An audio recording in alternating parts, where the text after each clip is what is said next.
All right, everyone, good morning. Happy Earth Day. Thank you for attending the Volunteer Recruitment and Retention Strategies in COVID-19 and Beyond. My name is Lily. I am AZFBN's Agency Training Coordinator, and today we have three amazing food pantries here to talk about their volunteer development strategies. Just to let you know, there will be a time at the end for Q&A, but please feel free to use the chat button below and ask your questions. We will jot them down and they will be addressed at the end. Lastly, please keep your microphones muted as a courtesy to everyone that is speaking. Now, without further ado, can our three panelists please introduce themselves? Good morning, everyone. My name is Christina Michek, and I work with Impact of Southern Arizona. We have been around since 2000, so we're celebrating our 21st year. We are located about 25 miles north of Tucson in a town called Catalina, and we actually border Pima. Well, we're in Pima County and we're very close to the border of Pinal County. So we actually service clients from both Pima and Pinal County, and we partner with the Community Food Bank of Southern Arizona for our Pima County clients, and then the United Food Bank of Pinal County for Pinal County clients. We service about 500 households per month. And then we also, besides our food bank, we have a clothing bank, we have a senior meals program, and then a number of other smaller programs that we run throughout the year.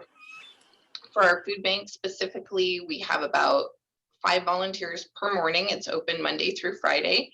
And then we have another 3 volunteers in the afternoon on Tuesdays, Wednesdays, and Thursdays. And then we also have about 5 to 7 drivers each day to go out and do the corporate pickups.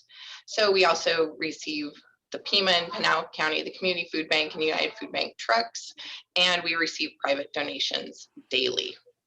And then a little bit about me. I started here in November of 2018. I'm the volunteer coordinator. And in my role here, I recruit volunteers, I interview them, I onboard them, I get them through basic orientation and training. I help get all their paperwork turned in so their files are complete. And then I also manage the whole schedule of our volunteers and to make sure that all our programs are covered. And I fill any vacant positions. When people are out, I make sure we have coverage. So that's a little bit about me and Impact of Southern Arizona.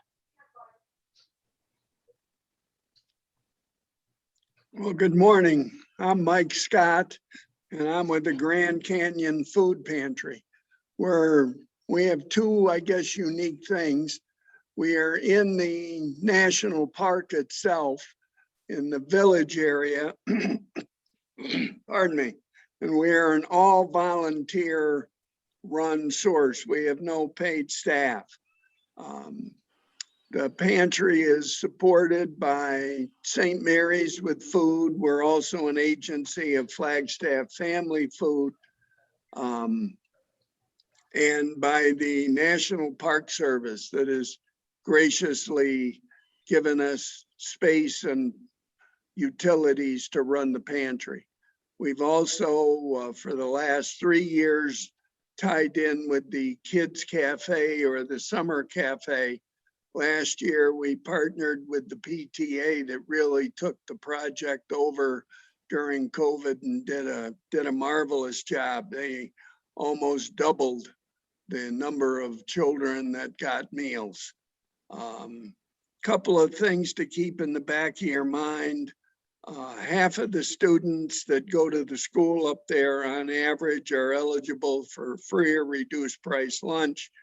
Canyon is 70 miles from a supermarket, and only, well, put it the other way, 3 out of 4 people have personal transportation. That means 1 out of 4 doesn't. So that 70 miles is a long distance. And those are the main reasons for the pantry in the canyon. Thank you.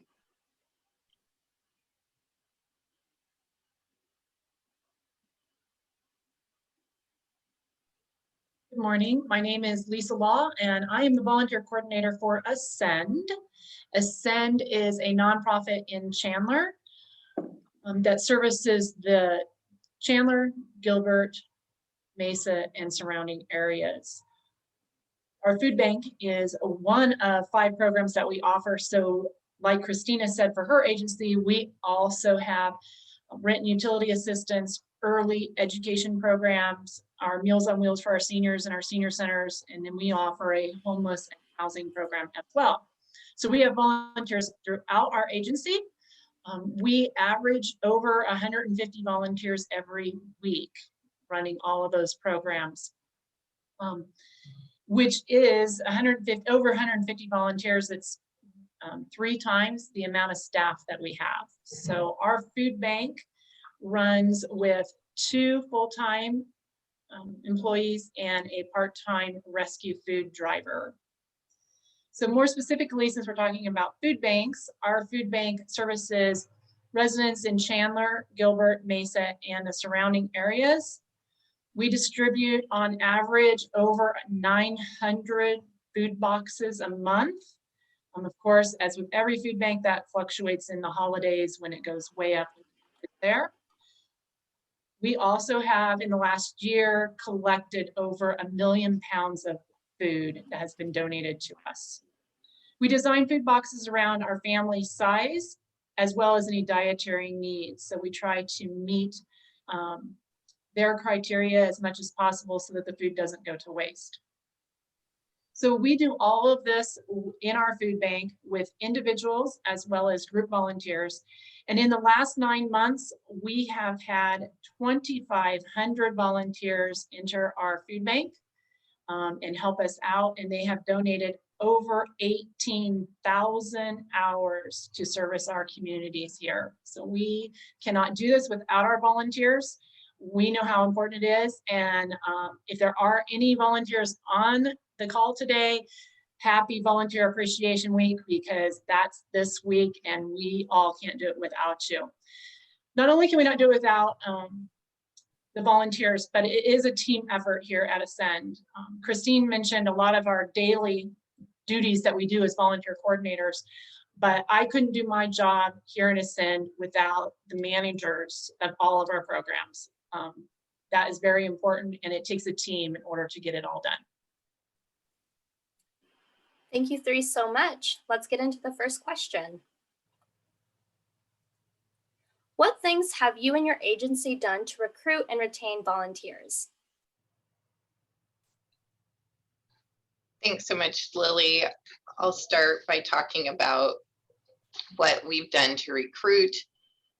Definitely the first thing that I do is I always say yes. If anybody is asking if we need volunteers, I say yes. Even during the winter, we actually get a lot of snowbirds that come in and want to volunteer. And there are days when I'm like, oh gosh, I actually have all my schedules filled and I've got extra people waiting, and I still will say yes, because as soon as I think I have enough people, somebody will get sick, somebody will have surgery, somebody will have something change in their life and they have to leave. So always, always, always say yes. And I post positions online. So if anybody's out listening and you want to take notes about some of these ideas, hopefully you'll get some good ideas from us.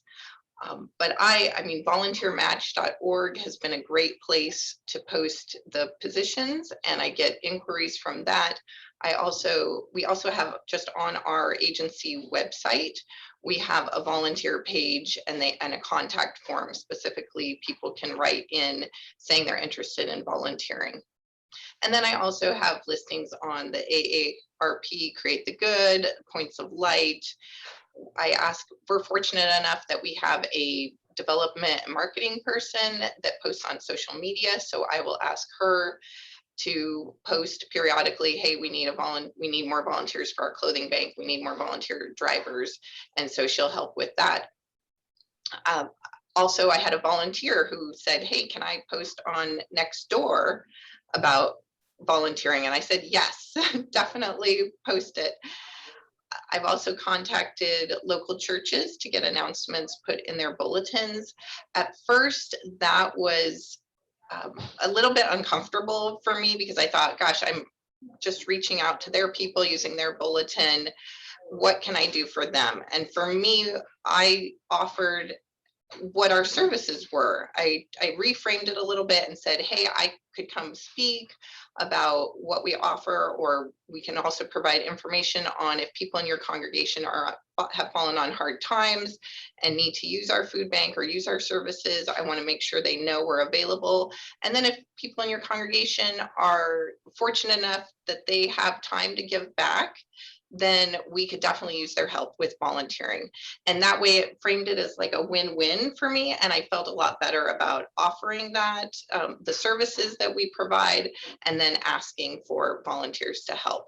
So that really helped me be more comfortable to reach out to local communities and organizations to say, hey, will you help advertise for us that we need volunteers?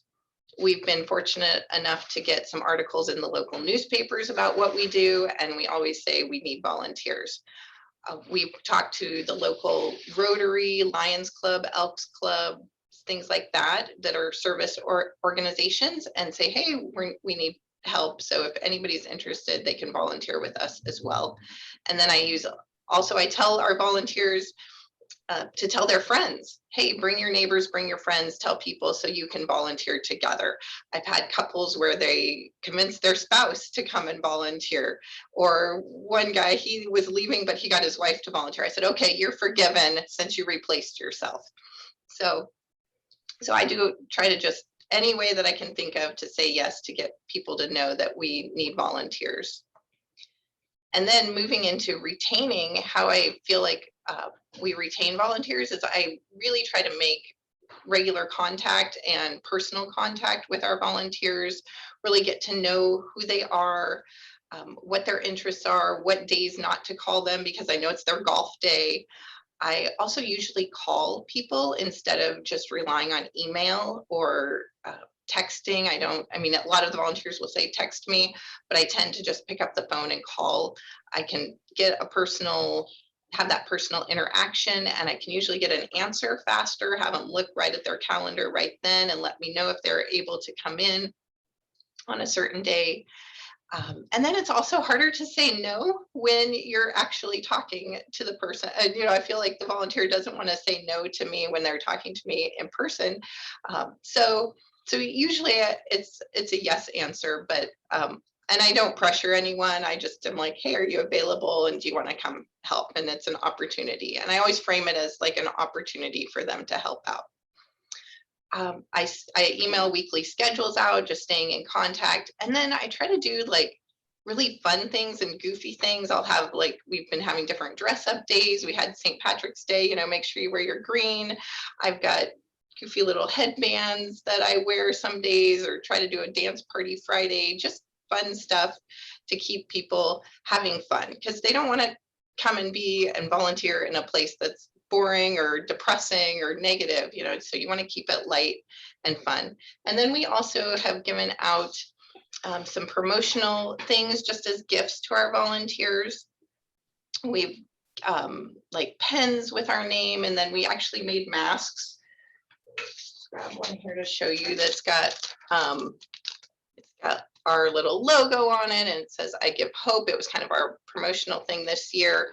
And so we, with COVID and thinking of what can we do to thank our volunteers, so we had a event where we tried to do the social distancing but gave out the masks as well as a gift to our volunteers. So, and I follow up with people. If people are out for surgery or they're out sick, I'll call them in a few weeks and check on them, see how they're doing, or I'll send a little personalized card saying get well. I just try to really keep those personal connections. And I even joke about that people can't get away from me. They'll, I'll follow up with them after a month or so and say, hey, how are you doing recovering from that surgery? When do you think you might be able to come back? Are you still interested? And a lot of times people are. So it's great. By the time somebody leaves, somebody else is coming back in, and it's just a flow. And I try to think of it that way, is that there's always going to be people coming and helping. So those are some ideas that I use and that I have for recruiting and retaining volunteers. Well, I guess I could add, because the Grand Canyon Village is a closed community, think of it as a company town.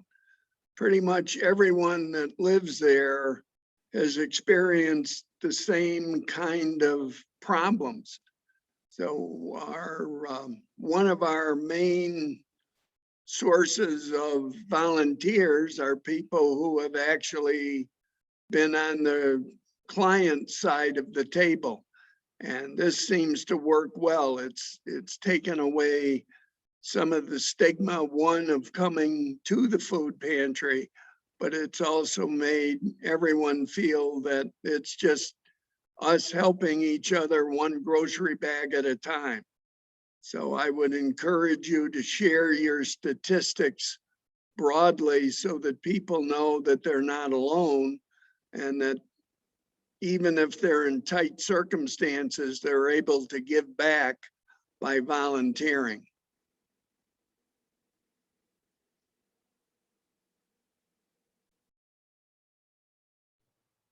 So thanks, Mike and Christina. I will talk about recruiting. Christina had a laundry list of places to recruit and agree with all of those.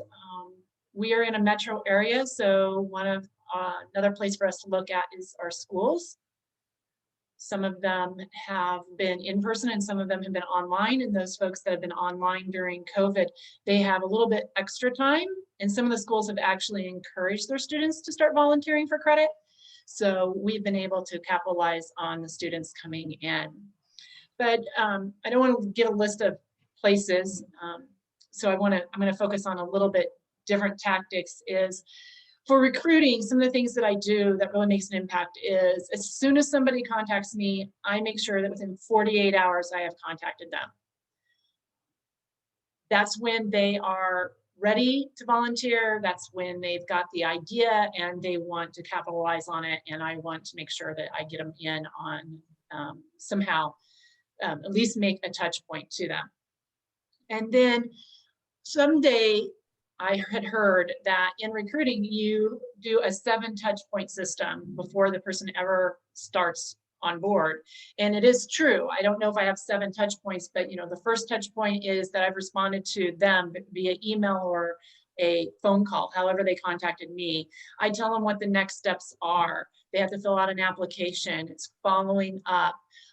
I tell them specific directions of where to park, what time to come, what to wear as far as clothing that will work in our food bank, and give them an idea of what to expect in our food bank. The worst thing is to have a volunteer come in expecting a totally different experience than what you're able to give them. So I want to be realistic with that. But one of the things is that if you have somebody that comes in our food bank, they may come in on a Monday, and the food bank operates differently every single day. Every day it's different. And so I call them personalities. Monday has a personality, and that personality may not fit that particular volunteer. And so I'll say, why don't you try Tuesday? Tuesday seems to be our dance crew. They tend to play music really loud. They are more energized. I said, you might want to try that. And then maybe it's Wednesday. Every day is different in our food bank. A couple of ways that I retain volunteers is referring them to possible other days, just like I was talking about. I keep track of all their hours. I have volunteers that come up to me and say, how many hours do I have? This week is volunteer appreciation, and we are acknowledging every single volunteer.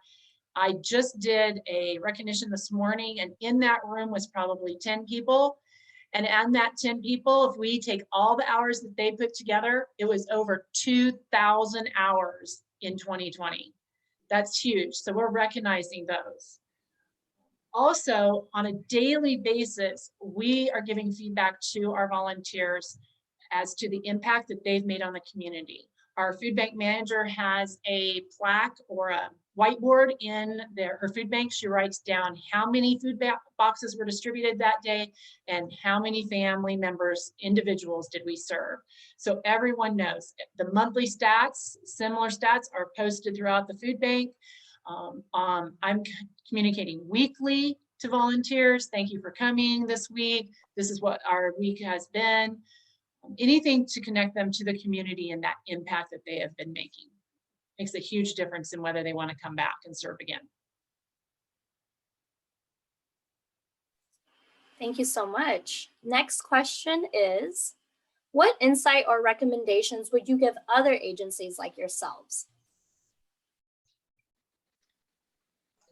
I would say my biggest recommendation is definitely the personal contact with people and the personal connections, really talking to people, getting to know them. I get to know if they are like jokes and if they're funny and kind of their sense of humor, or if they're more serious, and just like how to approach people and what works for them, what communication style works for them. Again, what days to not ask them to come because it's their pickleball day or their golf day. So I just know not to call them because I've got notes about that. I take notes about what people are doing when they go on vacation and they tell me, oh yeah, I'm visiting my grandkids in California. I'll just make a quick note about that. And then when they come back, I can say, oh, hey, how is California? How are your grandkids?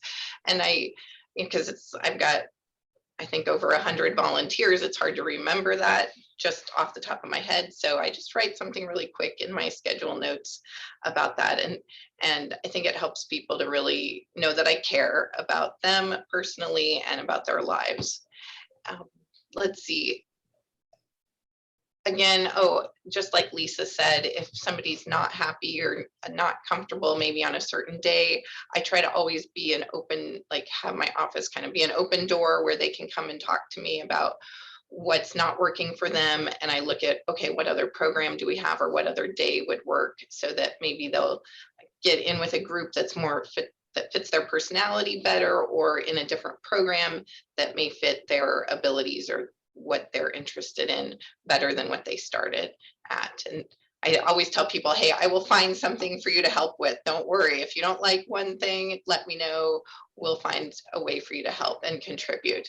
And I think people appreciate that they're not just stuck in one thing, or that they, just so they're comfortable talking with me and letting me know what they want and what they're interested in. And then again, like I said earlier, just be fun, and just be goofy, and don't be afraid to just, I don't know, tell jokes. Or like I took my phone into the food bank one Friday and was like, we're having a dance party, and I played a song and just was dancing with the volunteers just to give them some kind of little break from what they were doing, cheer, just have it be light and fun. And it doesn't, it doesn't have to be serious. We're doing like big work that is serious and helpful, and yet we can always just take a break and have a laugh and have fun. So those are the big things I would recommend. Up at the canyon, where we're all volunteer, and many of our volunteers actually work for the Park Service, we try very hard to recognize the volunteers by taking their suggestions. In fact, we actively seek out what are we doing wrong? How could we do it better? What concerns you? Do you ever, because quite often we will only have one volunteer for a 2-hour stint.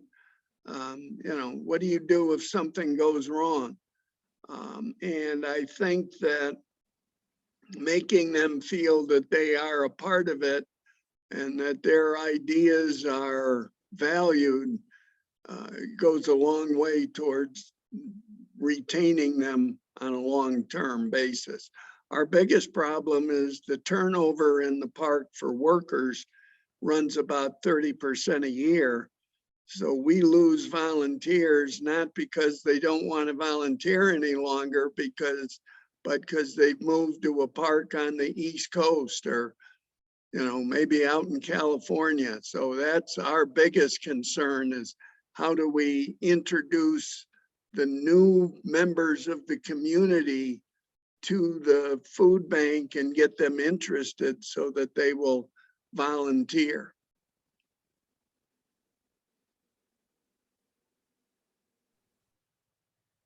Recommendations that I would have for other agencies would be one of my top ones is because we do have a staff in our food bank that's works, that our employees, is having a good working relationship with them and making sure that everybody is on the same page for expectations regarding volunteers. So I have to work with the food bank manager on the number of volunteers that are needed, any type of special projects that might be coming up. You know, you never know who's going to come in the door and say, hey, I'm here to volunteer. And it's one of those times where it's like, okay, we'll find something for you to do. Like Christine said, we will always have something for you to do. So having the same expectations with the food bank managers and understanding that things just kind of sometimes just happen. Sometimes those things are great. And sometimes in the background, things aren't going the way it is supposed to be going, but no one knows that. As long as maybe the food bank manager and I know this isn't going quite the way it's supposed to, but the volunteers never know that.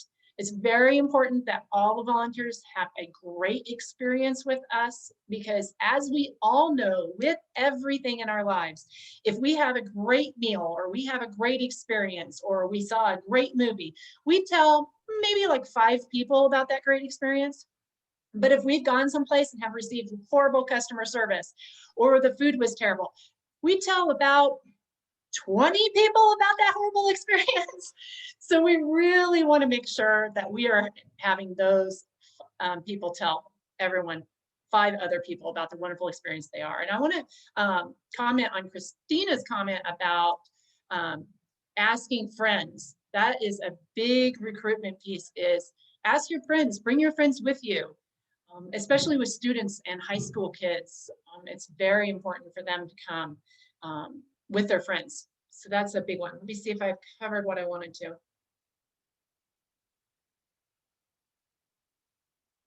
Yeah, and then just like Christina said, we have a lot of different programs here at Ascend. So we're listening to our volunteers. What did you like? What did you not like? If this doesn't work, we have other options and maybe we can put them doing something else. So that was a great one, Christina. We do the same thing here.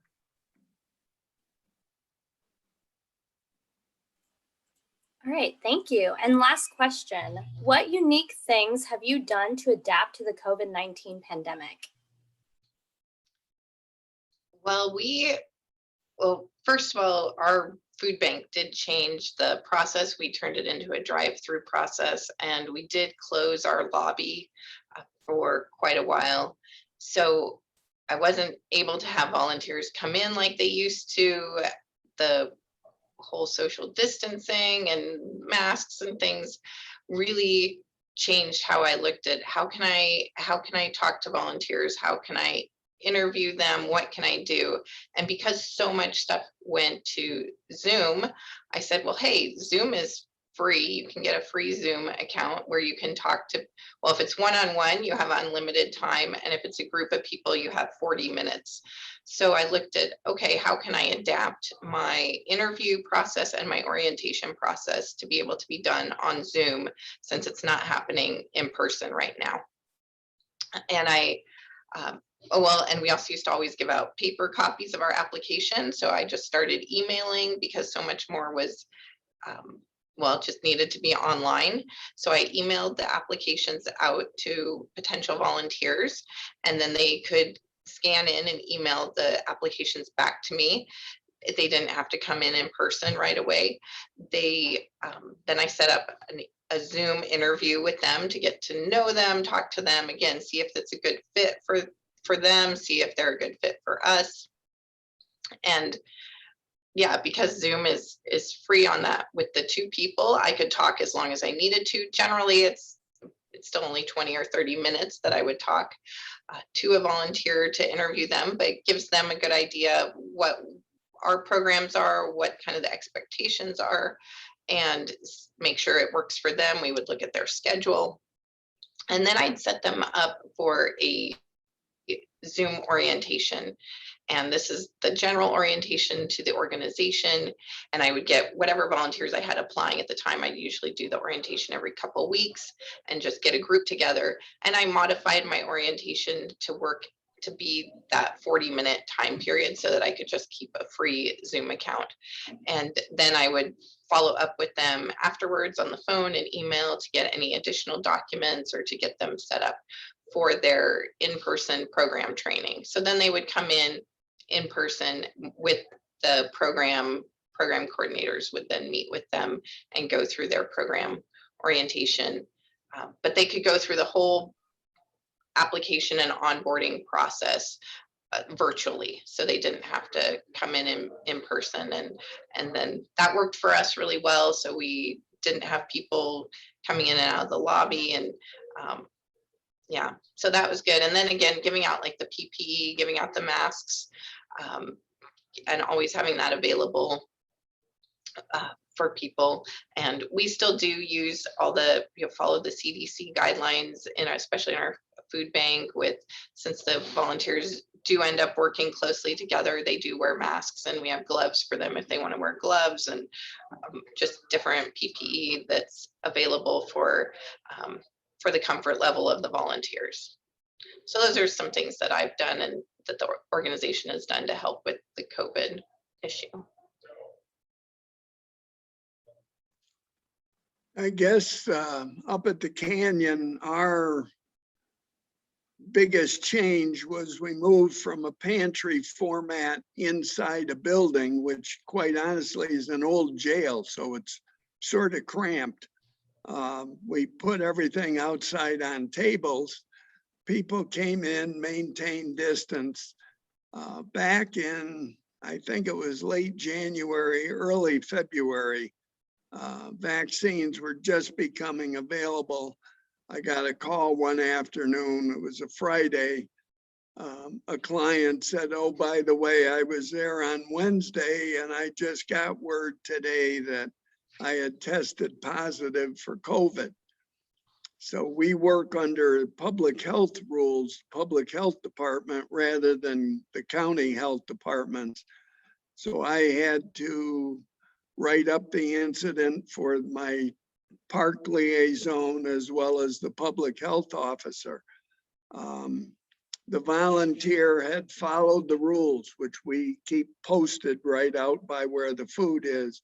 People stayed 6 feet apart.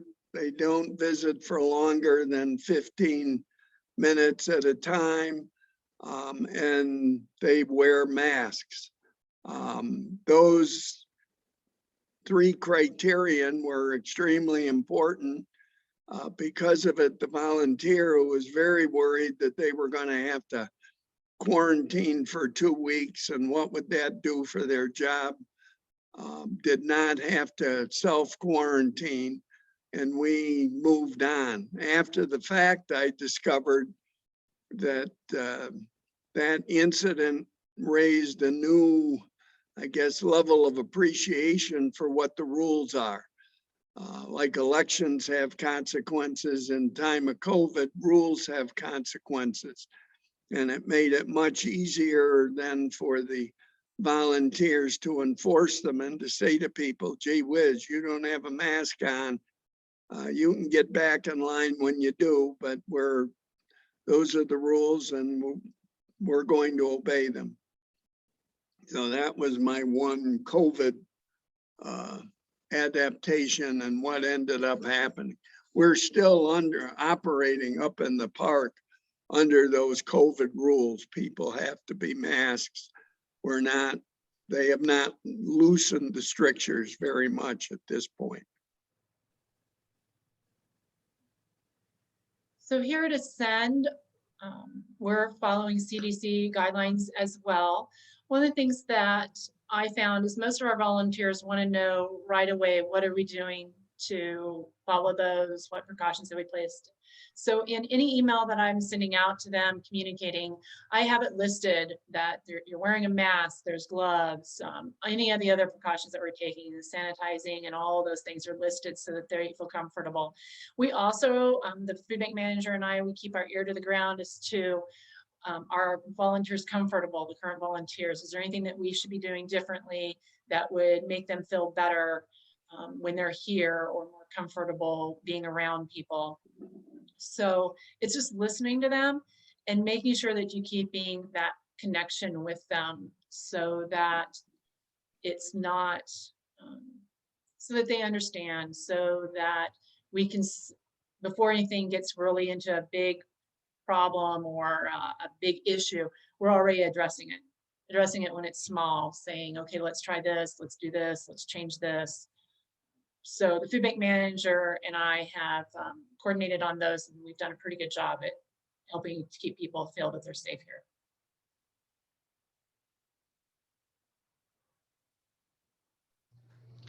Yeah, I could make a comment also about the just really being in connection with my program coordinators. That definitely has helped a lot with knowing really what are their volunteer needs. We used to not have, well, when COVID started, we just limited our food bank hours to just the mornings. And I didn't have any volunteers coming in the afternoon. And then my food bank coordinator said, I really could use a volunteer every afternoon to help with processing just additional donations that come in, bagging food, getting it ready. And so then I worked on, okay, let's get volunteers each afternoon, which then actually set us up for reopening in the afternoons, which we were able to do a few weeks ago.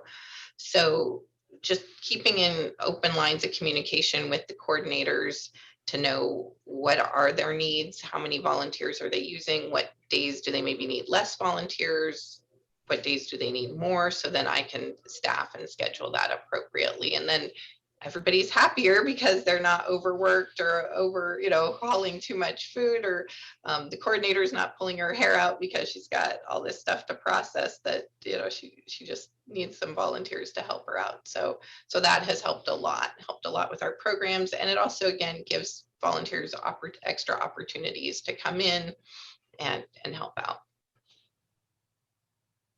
Thank you, Christina. So now we will address some of the questions in the chat box. One agency asked, do any of you use AmeriCorps Vista volunteers? And that could include the regular AmeriCorps, AmeriCorps Vista, or perhaps even Senior Corps. We don't use Vista volunteers, but I may look into it now that it's been mentioned here. Lisa, Mike?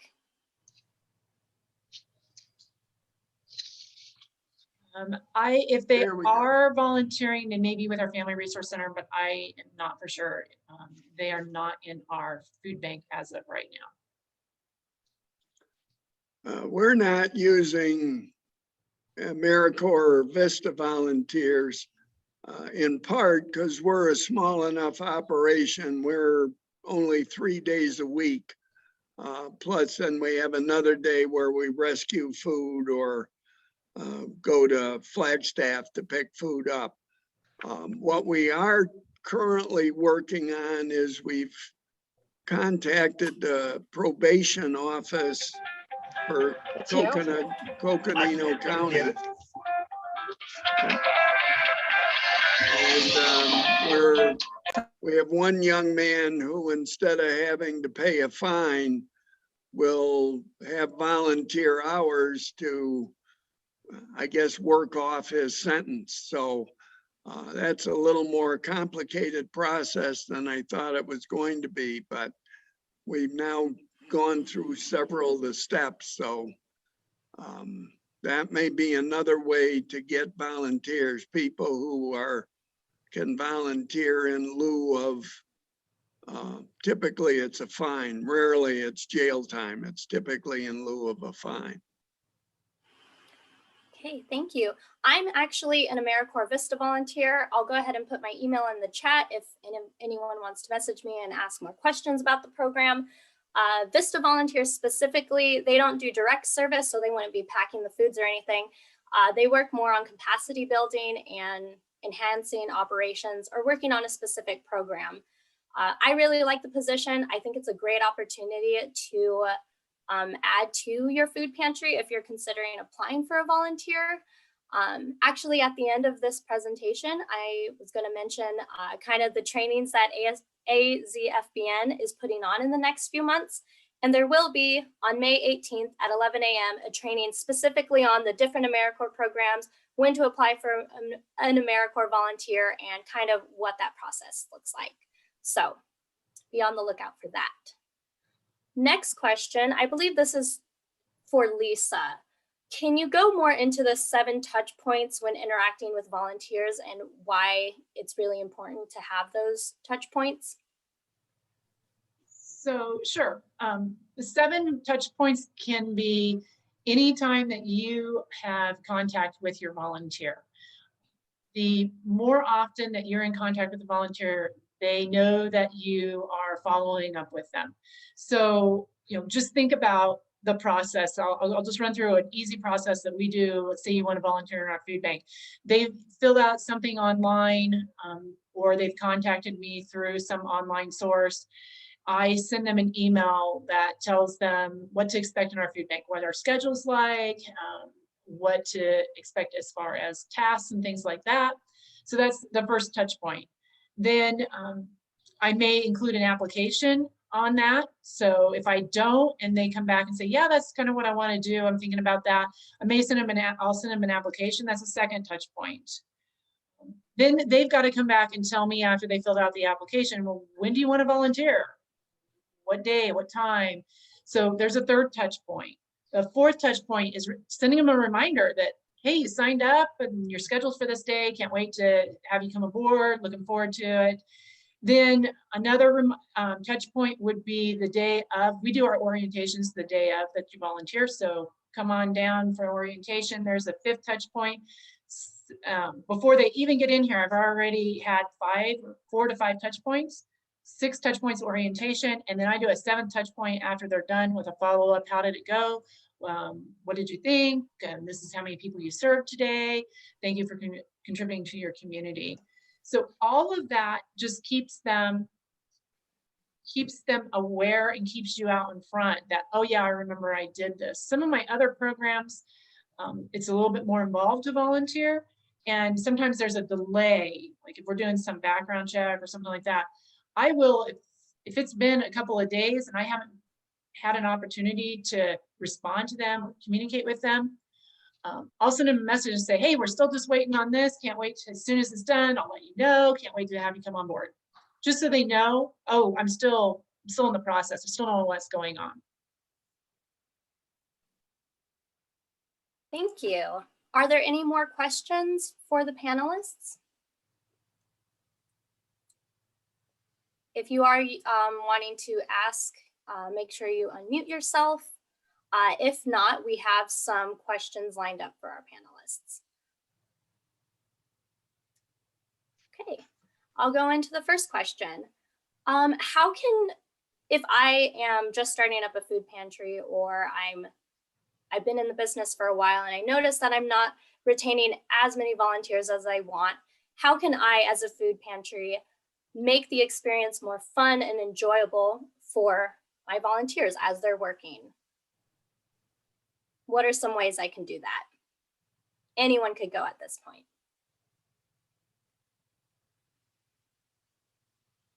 Well, for me, hopefully you've done an analysis as to why are the people leaving. It may not be that that you're not creating enough fun. So make sure you know why your people are leaving, and maybe doing some follow-up with them. You haven't seen them there, follow up with them, say, hey, we missed you in the food bank, wish you were here. Another big retention thing that I do is I know everybody that works in the food bank. I know all my volunteers by name. So if I don't see somebody on a Wednesday that usually shows up on a Wednesday and they're not there, I'm on the computer on an email, shooting them an email and say, hey, missed you today. What's going on? Is everything okay? Hope things are well. Like Christina says, she makes notes about her volunteers. So I'll remember, oh yeah, they had a vet appointment with their dog that day, or they are out in California visiting somebody, or, oh, their daughter was having surgery. So always making sure that you know that. So to create a little bit more fun, music is a huge thing, really. But you have to have music that everybody likes. You got to be selective on what you're choosing there. So make sure it's something that your age group likes. as far as music. Have them choose, have them play a playlist in the food bank. That always works. And we celebrate everything around here. I mean, we've got, we're doing volunteer appreciation this week, but food bank managers already got Cinco de Mayo decorations up. So we celebrate everything, St. Patrick's Day. I walk around and just give people stuff every once in a while, like a coin or whatever on St. Patrick's Day that wish them luck. So anything that just acknowledges them and brings a little life to the group, it'll work. That sounds amazing. Thanks, Lisa. Any of our other panelists like to answer the question? Yeah, I think for me, now that people are getting a little more comfortable coming out, getting together, I was talking about doing some kind of social gathering, just kind of a fun get together, like happy hour or something, you know, to have people come together. A few months ago, I did a ice cream social at the end of the summer. Even that, I mean, we tried to be really careful about the social distancing, but just giving people an opportunity to have some social interaction outside of their regular volunteer hours, because a lot of times people are interested in volunteering to make social connections, have an outlet, meet people. We have a lot of people who are new in the area, and so they come to volunteer to meet friends, and we have volunteers that do become friends with each other and hang out outside of here. But there was something, oh shoot, there was something Lisa said that I thought was really good that I wanted to also make a comment, but maybe I'll think of it in a minute, so you come back to me. One of the things that I think has helped us the most is a group on Facebook Messenger. So especially in the time of COVID, a volunteer has a question at 10 o'clock this morning, and I'm amazed at how many people will have answered it by 11 or 11:30. And they really kind of become a group. It's not me on the outside saying, oh, you have to do it this way. People will say, well, I tried this or I did that. And it really seems to help. It also, because travel is such a big deal for people up there.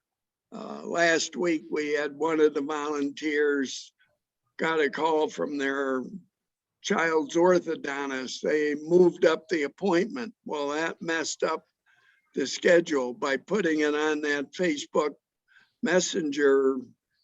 I swear within minutes, the slot was filled, and we never had to get involved in it. They did it all on their own. So to me, the more you can get people feeling that they really are a necessary part of the team and working together, that will help retain volunteers over the long haul. Mike, you Thank bring you. up a really good point. It's almost like they create family. They become a family, those that volunteer. And so because they're family, they know more about each other, and they want to be, they know their birthdays, they know all kinds of stuff about them. So creating that family unit is really important. Yeah, and they don't want to let one another down. They not only care about the clients, but they care about each other. Yeah, that's definitely, I have a couple of groups that have become friends, and they'll definitely support each other, fill in for each other. If one of them has to be gone, they definitely want to look out for each other. And that helps a lot with, like Mike said, covering the holes in the schedule or when we need extra help. And then what I did, I remembered what I wanted to say in conjunction with Lisa's comment about you don't always know why they're leaving. And yeah, it may not be a fun, and it may not be anything to do with the fun aspects of volunteering. It could just be, I mean, I've got lots of people that have medical issues and different reasons for why they need to leave or at least be out for an extended period of time. So I think just keeping that communication, the lines of communication open and the touch points, because I do talk to them right away when they inquire about volunteering, and then following up with the application, and then doing an interview with them and doing orientation, before they even come. And it's like I've talked to them 4 or 5 times, and then after they do volunteer, I follow up with them, just like Lisa said. How did it go? Did you like it? Was that a good fit for you? And you just, and sometimes it's just not, and just people have other things going on in their life, and it's not the highest priority to volunteer. So it's not necessarily anything that you're doing wrong. It's just that people are, when they are volunteering, they've got other things happening in their life. So so just keeping that. And I do ask people when they leave, like, oh, what's happening? What's going on? And there have been some personality conflicts and things that have come up. And so just maybe working with staff to say, hey, always be really careful with appreciating volunteers. Different, it's very rare, but every once in a while there's something that maybe rubbed somebody the wrong way. And so they did get that negative impression. And so going back and apologizing, but you have to be open to hearing that feedback and receiving it and saying, oh gosh, I'm so sorry that happened to you. That's definitely not something that we want you to go through when you're volunteering here, to get have any kind of negative experience. And I've been able to keep volunteers maybe in a different capacity just from being open to talking with them and listening to their experience when it wasn't positive. So then I could move them into another spot where they can help out and still be a part of the organization and still contribute, but just not with the same group of people or in that same capacity as they were before. Thank So you. I'm sorry, Lily. A couple of other things on that question. Some things that seem really, you think they're common sense, but some people don't do them. I volunteer. I'm a volunteer myself. I go to other organizations, and sometimes these things just don't happen. Making sure that, I've done an orientation for them, but introduce them to the other members of the team. Personally go up and say, hey, this is so-and-so, they're a high school student, they're homeschooled, or whatever it is, so that the person that currently is volunteering knows who that new person is. Name tags. We forget people's names all the time. So if you get them a name tag, everybody remembers who the new person is. And then a buddy system works really well. So they don't, the new person, not sure really what they're supposed to be doing, teaming them up with a former volunteer that's been there for a while, and having that buddy system so they can show them what to do makes it just feel more welcome. Thank you so much, Lisa. Christina, you and Dave, I see your question in the chat box. I think it's a really important question. Just one quick follow-up to Christina. You mentioned that you did some activities outside of work with the volunteers, just some side activities. I remember a week ago you talked about yoga sessions, perhaps. So can you go into more of the activities you do with volunteers aside from being in the food pantry, packing up boxes? Well, we were doing a volunteer appreciation luncheon each year. So that's historically been in April, that we'll have a big event for them to appreciate the volunteers and recognize them and give out, little pins or whatever for their service. So that was a big thing. And then it came up because I love yoga and I wanted to find a place to do yoga. And so some of the staff and the volunteers said, well, Christina, why don't you set up a yoga class for us? And so I was looking for a place, but then COVID happened before I was able to get it started. So, but I thought, gosh, what a great way to help volunteers have an activity to help them stay in good shape. They're lifting boxes and moving all the food stuff. And it's like, I want to keep my volunteers healthy and happy. And so what other activities can I provide for them? And I think also there's a thing about, and even our speaker this morning talking about if you want to keep growing and learning. And so what opportunities can I provide for the volunteers to have some additional growing and learning happening? And unfortunately, I haven't been as great about that. This past year with COVID, I've just been trying to like, okay, make sure I can get people on board. But I'm looking forward to going back and pursuing the idea of the yoga class, maybe once a week, offering that for volunteers and staff to just come and stretch and feel good. And then some other opportunities for learning and for growth and education. So. I'm sorry, I was muted. Thank you so much, Christina. And now, Dave, for your question, what's the best way to recruit more youth volunteers?